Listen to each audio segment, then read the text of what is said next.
Hi everyone, so today I've got a really exciting update. We do have a new family member in the house. She is a girl and she's 4 months old, and she lived quite a way away. She lived about an hour away, so it was a bit of a trek to go and get her, but I saw her on an online advert and I just fell in love with her, so she was definitely worth the trip. So I'm not going to go into too much detail about where she came from, but she didn't come from the best environment, so we do have to sort out a couple of health issues with her.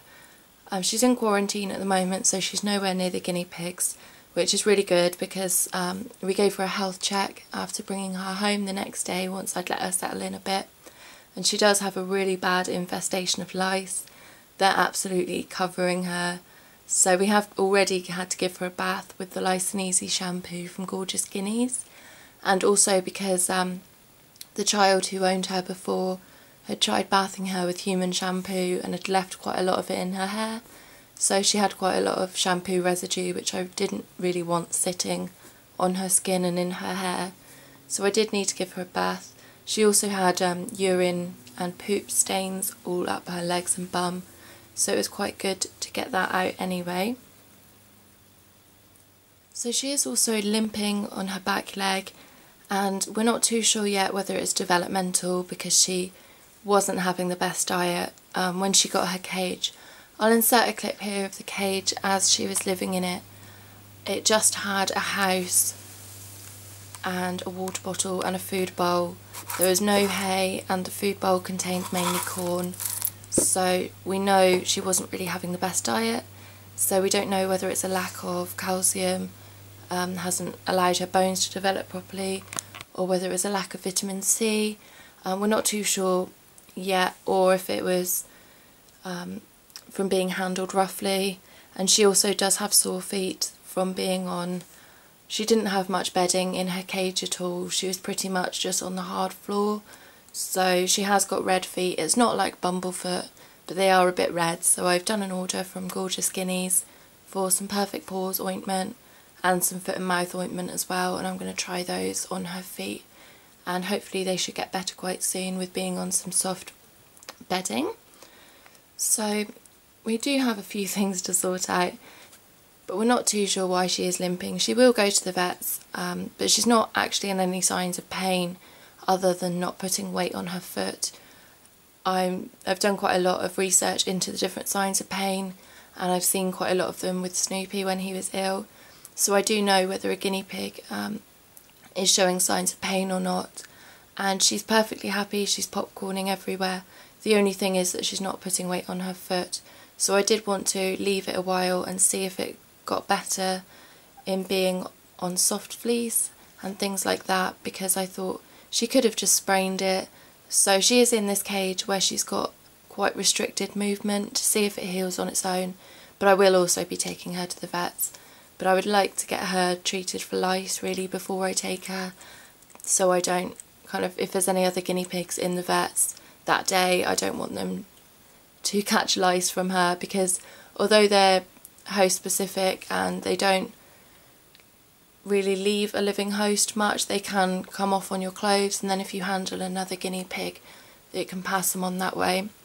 So we do have to be quite careful with handling her and the other guinea pigs in the same day. I normally handle all my guinea pigs and do all of that in the morning, and then in the evening we do everything with her, so that way I don't pass anything on, because the next day I'll have a shower and everything and we can start again.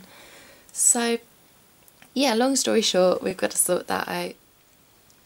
So I've got her in this cage here, which used to belong to Gizmo and Jafar. I used to have two joined together for them, didn't I? It is the Midwest Guinea habitat, and I get asked all the time whether I recommend this cage on its own for two guinea pigs, and I would definitely recommend having two joined together, because it's not huge really, but they are expandable. You can flap that down, join two together and put ramp covers over to protect their feet against that meshy bit. But anyway, so this is the cage. It's not huge, it's not much bigger than the one she came in, to be honest, but she's in quarantine at the moment until she's better. I also want her to have quite restricted movement until we get her legs better, because I don't want her to run around too much and do any more damage. If that's possible, I don't know, I'll talk to the vet, but in the meantime, just in case, she is in quite a small cage. She's having a wash. She's adorable. She's got like a little crest on the top of her head, and she seems quite long haired in certain bits, and the back bit there is quite short. The previous owners said that they didn't cut it, but it looks to me like they have, so I'm not too sure. So she might be long haired, or she might be kind of semi long haired. We're not really too sure yet, so we'll see how that turns out. So over there she has a donated Pets at Home house that used to belong to Gizmo and Jafar, and that was from Pets at Home. I think I said that already. It's the morning, so my brain isn't working. Over in that corner she has a lot of poops, and she's been pooping in the same corner, which is quite good. So maybe one day she'll be litter trained as well as Ollie. She has a pink polka dot bowl, which I got from B&M for $1.99 I think. And inside she just has the Burgess pellets, and she has a bit of forage as well, which she's been really enjoying, which is good. I'm trying her out really slowly with different foods. She's so adorable. Over there she's got a toilet roll tube, and let me just move it closer. And I gave her one of the smaller ones because I was a bit afraid that with the bigger one she'd get her head stuck. I know she's too big, really, but I'm not used to having little-ins. I'm used to having adults, so... Oh, you can see her limp there. She's really holding that leg up. Aren't you? Hi, baby. You're so cute. She's been popcorning loads since we put her on the fleece yesterday. I know. So there she's just got the Boredom Breaker Woody's garland. We have a stripped Willow Moon from Chinchilla's shop. We have this litter tray. I've forgotten who it's by, but that one used to belong to Snoopy and Ollie. Oh dear. She has this cardboard tunnel which she's been really enjoying eating the inside of. She has this little twig. I think it's I can't remember what it was, but it's from one of those forage mixes. Hello. She has a Living World bottle. She's got a Wilkinson's Play Veg carrot, and here she's got some grass, a few veggies, and a couple of edible weeds like clover, and I think she had a dandelion leaf, but I try not to feed too much dandelion because it has got diuretic properties, so we don't really want that. Hello.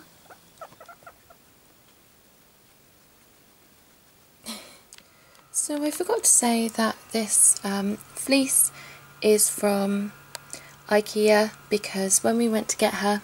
Hello! We went to get her from Wales, not too far from Cardiff, and so we decided to go to IKEA at the same time. And basically when I went to get her, we left really early in the morning and my brain was not switched on, so I actually totally forgot to bring a carrier and a fleece, which is crazy because I'm normally so organised with things like that. So while we were in IKEA I picked up this fleece. I think it was £1.50, which was a really good price. I just picked up the cheapest I could find just to go in the carrier on the way home. And then of course I didn't have any separate fleeces for her set up because it wasn't really set in stone, the going to get her. It became a little bit complicated, so at one point we weren't too sure whether we were going to get her or not, so I didn't have any fleeces ready for her arrival at the time because I wasn't too sure whether she would be arriving. So yeah, basically I'm using this one in her cage now. And in her litter tray she has Fitch bedding there, which is a paper-based bedding. It's all totally safe. It's what I use for all my guinea pig litter trays, my rabbit litter tray and my hamsters. And I know. And the hay she's got is meadow hay, It's dust extracted, it's really nice, it's just from my local pet shop. I don't think it's branded, but I did try all the guinea pigs with Timothy hay, and quite a lot of them actually didn't like it, so I'm back to using meadow hay. I know Timothy hay is considered the best, but meadow hay is also really good, and they all eat it, which is the most important thing because it's supposed to make up 80% of their diet. So at the end of the day, it's good to get the best quality hay that you can possibly get, but it's also important that they like it because they've got to eat a lot to stay healthy. So I think that's everything from her cage.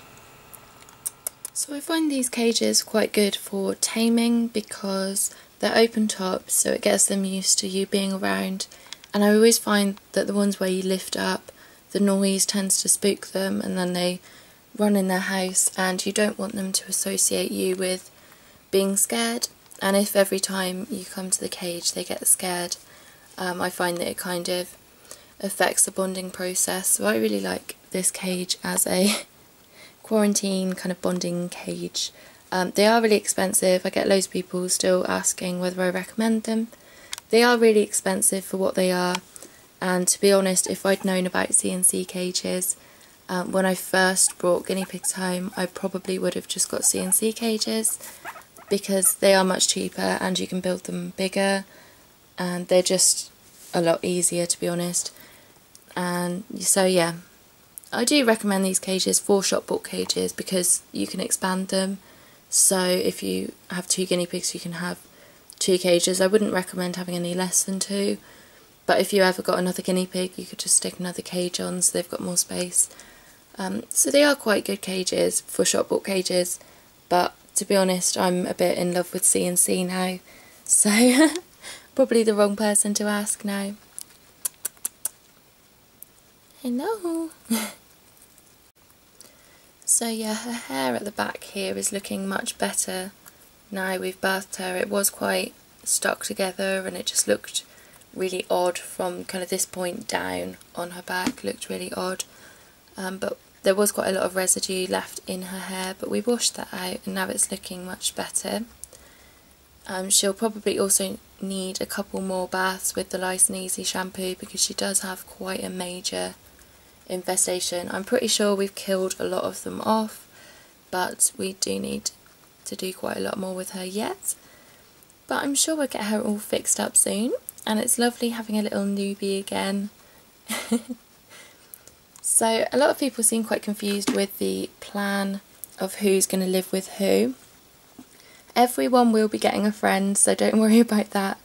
I think for the moment the plan is that she will be a friend for Ollie, and Silver and Pearl might stay as they are, or I'll see how the dynamics are, because with guinea pigs, whether they get on or not kind of depends on their personalities. So what I might do is put, oopsie, her and Ollie in a cage next to Silver and Pearl, and I might just separate it with bars and see how they interact with each other, and if they look like they really want to be with each other, then I could introduce Ollie to all of the girls. But I'll see how it is, and everyone will be getting a friend. I'm more sure that she will work with Ollie because she's younger and she's really spunky, and I just, knowing their personalities, I think she will work really well with Ollie. I'm not so sure about the girls because they're so stubborn, but I will see how it goes, and I would like to have one big cage with Ollie and all the girls in a perfect world, but guinea pigs don't always let you have your perfect world, so I'll see how it goes. But everyone will be living with a friend, so don't worry about that. Hello.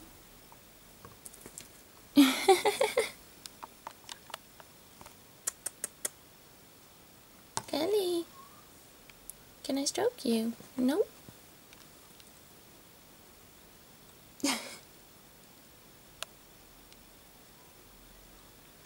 So I think that's pretty much is it not it? I've been spending a lot of time sitting by her cage, and the moment I get up to go away she starts squeaking, like, where are you going? You do. So I think that's about it. You will be seeing a lot more from her, won't you? Oh dear. Can you see she's limping on the back leg? It's not very good. But other than that, she's really, really happy. So I'm just going to keep an eye on it. If she was in a lot of pain, of course, I would take her straight to the vets. But at the moment, because it could just be a sprain or she could have pulled a muscle or something. So we're going to just see how that goes. But of course she will go to the vets for a checkup anyway before she goes in the pig room, because I don't want to, because I've got 5 beautiful guinea pigs upstairs. If she had anything serious, I wouldn't want all of my guinea pigs to come down with it, so it wouldn't be worth risking it for me. So I would take her to the vets anyway before she goes into the pig room. But anyways, so you will be seeing a lot more of her. I will probably do some taming diaries or something. I'll probably show you bathing her as well, because we've got to do that a couple of more times, haven't we? And of course I'll film introducing her and Ollie as well, because my what's it called, introducing guinea pigs video is quite old now. It was with Snoopy and Ollie, and it's all still relevant, but I'd quite like to get a new one up really. So yeah.